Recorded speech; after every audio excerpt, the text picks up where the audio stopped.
She was sold for £200. What the winning bidder didn't know was that a duke was watching from the shadows, and he was about to pay double.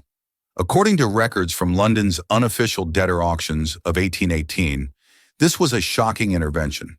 But this rescue was no simple act of charity. Before we get to the devastating secret the duke was hiding, you need to understand the promise he had made on his sister's deathbed.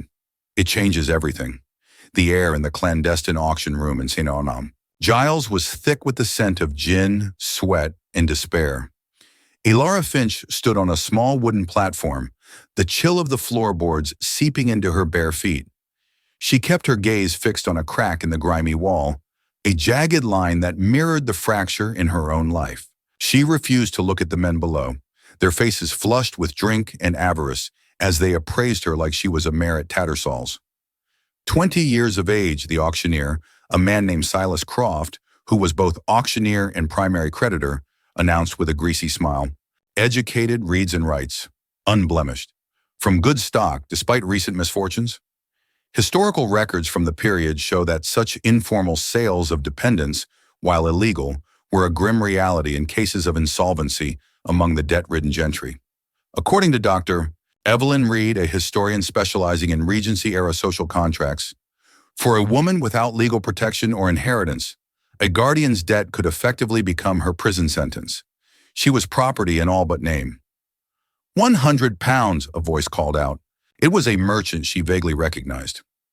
Elara felt a cold dread snake around her heart. 2 years ago, on her mother's deathbed, she had promised to let her stepfather, Sir Alistair Finch, care for her. He will protect you, her mother had rasped. A week after the funeral, the mask of the grieving husband had dropped, revealing a man hollowed out by gambling debts and resentment. Her mother hadn't been a shield. She had been the only thing holding the dam back. Now the flood had come for Elara. 150, another man shouted, his eyes lingering on her in a way that made her skin crawl. Pay attention to this detail.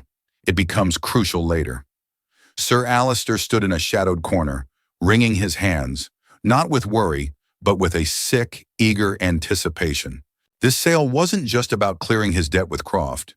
It was about erasing Elara, the last living reminder of a life he felt had been foisted upon him. £200, Croft said, his voice ringing with finality. He was buying her for himself. He raised his makeshift gavel. A fine price. Going once, going twice. Elara closed her eyes. She braced for the impact, the sound that would seal her fate.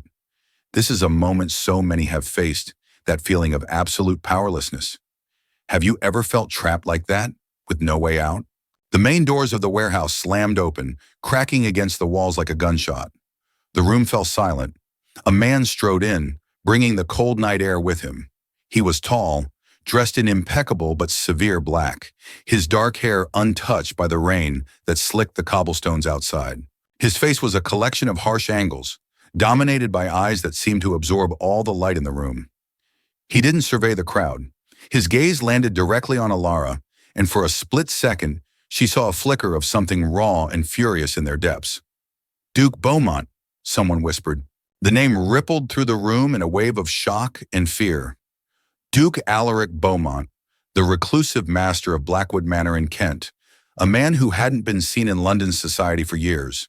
A man who, according to drawing-room gossip, was haunted by family tragedy. He walked to the front of the platform, his polished Hessian boots making a sound like a death knell on the warped floorboards. He never took his eyes off Elara. £400, he said.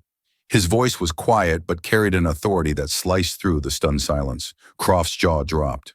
Sir Alistair stared, his greed warring with confusion. Gasps erupted. No one understood. You need to hear what happens next, because this wasn't about saving her. Not really, it was about settling a debt of his own. Without waiting for a response, Alaric mounted the 3 steps to the platform. He removed his greatcoat, fine, heavy wool that smelled of rain and sandalwood, and draped it over Elara's thin shift. The warmth and weight of it were a shock, a sudden, solid reality in a world that had dissolved into a nightmare. It covered her, hid her, and for the first time in weeks, she felt a flicker of her own humanity return. "Can you walk?" he asked, his voice low, pitched only for her. She tried to nod, but her legs, weak from 3 days locked in the cellar with only bread and water, gave way. Before she could stumble, he swept her into his arms. The movement was effortless, decisive. Ilara should have protested, but she was too exhausted to fight. She let her head fall against his shoulder, overwhelmed by the feeling of being held instead of grabbed, of being lifted instead of pushed. He carried her through the parted crowd. "Your Grace!" Sir Alistair scurried forward, his hand outstretched. "A pleasure. Perhaps we might discuss the final arrangements." Alaric stopped. The temperature in the room plummeted. "If you ever come near her again," he said, his voice a soft, venomous promise, "I will not ruin you. I will erase you. Am I understood?" Sir Alistair's face went white. He could only stammer, "Yes, yes, Your Grace." The Duke continued to the door and into the waiting carriage. He set her down on the plush leather seat before taking the one opposite her. He didn't arrange the coat around her or offer any further comfort. He simply sat in the darkness, staring out the rain-streaked window, his jaw clenched so tightly a muscle jumped in his cheek. He looked like a man who had just won a battle but hated the war. Ilara was saved, but she felt no relief. She had merely been transferred from one owner to another. Men like Duke Beaumont didn't spend a fortune on a stranger out of kindness. What would you do in this situation? Trust the man who saved you? Or fear him for the very power that allowed him to do it? "Where are we going?" she finally whispered, her voice raw. He turned from the window, his expression unreadable in the gloom. "Somewhere safe," he said. "For now." But what he didn't know was that safety was the last thing she would find at Blackwood Manor. The real scandal was just beginning.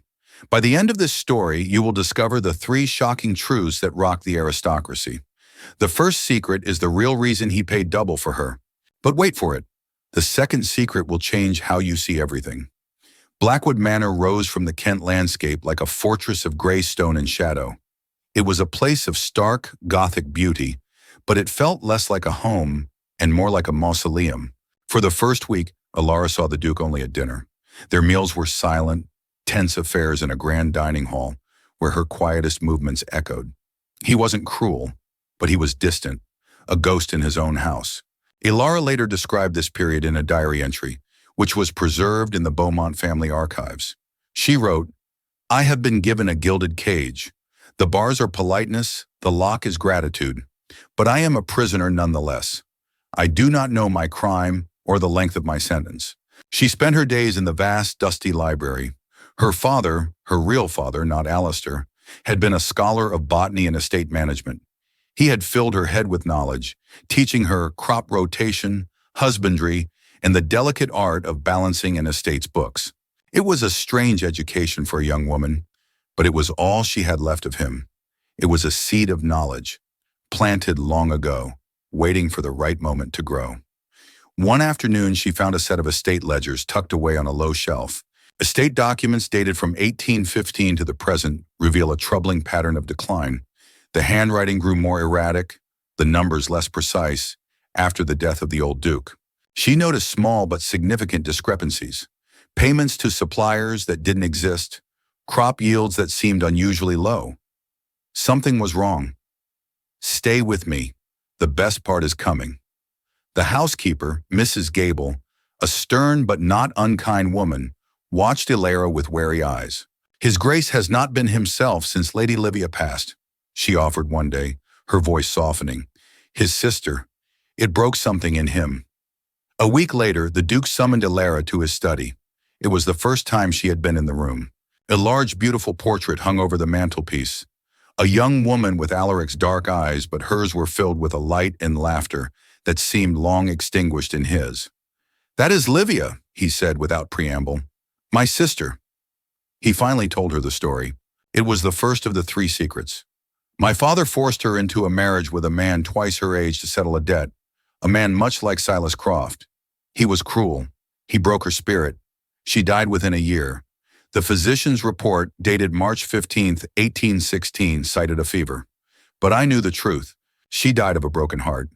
He turned to Ilara, his eyes blazing with a pain so profound it was almost terrifying. "I was on the continent. I did nothing. I let it happen. When my man in London informed me of your stepfather's plans, of the auction, I saw a chance to do what I failed to do for Livia. I couldn't save her, but I could save you. Understanding crashed over Ilara. She wasn't a person to him. She was a stand-in for his dead sister, a ghost he was trying to rescue. The revelation was both a relief and an insult. What would you do? Would you have the courage to tell him that his atonement was just another cage for you? Your Grace, she said, her voice shaking but firm. I am not your sister. The words hung in the air between them. Alaric recoiled as if struck. He had been so consumed by his own guilt, he hadn't considered the truth of his actions from her perspective. Anyone who stood up to those in power knows this fear, the fear of biting the hand that feeds you. If this shocks you, hit like to help spread this untold story.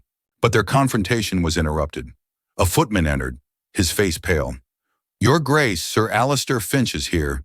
He demands to see you. The real crisis was about to begin. Little did they know, someone else was on their way to the manor, someone far more dangerous than Sir Alistair. Alistair was shown into the study. He had the overconfident swagger of a man who believed he held all the cards. Beaumont, he began, foregoing any titles. We need to talk. About the girl. It seems there are things about her parentage you don't know. Things that would cause quite a scandal for a duke. He was trying to blackmail them. But what he didn't know was that Ilara had spent the last week digging through the estate's history. The official family ledger, preserved in the county archives she had requested access to, told one story. But the daily journals kept by the old steward told another. Is that so, Sir Alistair? Ilara said, stepping forward from the shadows. Because I've been reading about your time as a guest here years ago, when the Duke's father was still alive. Alistair paled slightly. I don't know what you're talking about. I think you do, Ilara continued, her voice gaining strength. She held up a page from the old steward's journal. According to this entry from June 5th, 1814, you advised the late Duke on a grain investment in the Americas, an investment that failed spectacularly, costing this estate thousands of pounds. The same investment company, I found, listed your name as a minor partner. This is the second secret. The promise Alaric made to Livia wasn't just to save a stranger. A letter discovered in the manor's archives, time-stamped just before her death, shows Livia begging him, protect Blackwood, Alaric. Father is too trusting. Men like Finch circle like vultures. Alaric's rescue of Ilara was also about bringing a man who had preyed on his family to justice. Alistair lunged for her, his face a mask of fury. You little... Alaric moved faster than Ilara had ever seen him move, intercepting Alistair and throwing him back. Get out of my house. But as Alistair stumbled out, a second carriage was pulling up the drive. Silas Croft, the auctioneer, stepped out. He was not a man to be cheated out of a prize. He had followed them from London. What happened next would force the Duke's final, most devastating secret into the light. The truth was more disturbing than anyone in society imagined. What do you think will happen? Drop your prediction below. Croft wasn't a gentleman like Alistair. He was a brute who dealt in violence, not just threats. Your Grace, he said with a mock bow as he entered the study. I believe you have something of mine. I was the winning bidder. The girl is legally my indentured servant. According to Dr. Reed, while morally repugnant, contracts of indenture, especially those settling debts, held a murky legal status. A challenge in court could create a massive public scandal, regardless of the outcome. She is under my protection, Alaric said, positioning himself between Croft and Ilara. Is she, Croft sneered, or is she your mistress? Will that play well for the noble Duke Beaumont, the man who buys his women from debtors' blocks? He saw Alistair slinking away. Finch, you're a part of this. You'll testify that the sale was legal. This was the public reckoning. This was the moment that could ruin them both. Ilara felt the familiar cold dread, but then she looked at Alaric, standing ready to fight for her, and something shifted. We've all faced moments where doing the right thing meant risking everything. This was hers. You are mistaken, Mr. Croft, Ilara said, her voice clear and steady. The men turned to look at her, surprised she would speak. I was never my stepfather's property to sell. She walked to the Duke's desk and picked up a small, leather-bound book, her real father's botany journal.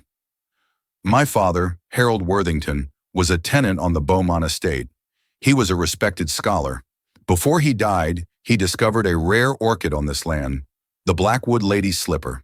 She opened the book to a pressed flower and a detailed drawing. According to his notes, he made an agreement with the late Duke. In exchange for the discovery and its cultivation rights, which brought significant interest from the Royal Botanical Society, his daughter, Me, was to be granted a lifetime tenancy and a small but legal annuity upon his death. A solicitor's investigation report confirms this agreement was filed with the local magistrate. She looked directly at Alaric. The agreement was forgotten after your father's death, but it is legally binding. I am a tenant of this estate, not a ward to be sold. Sir Alistair's guardianship was a fraud. The room was silent.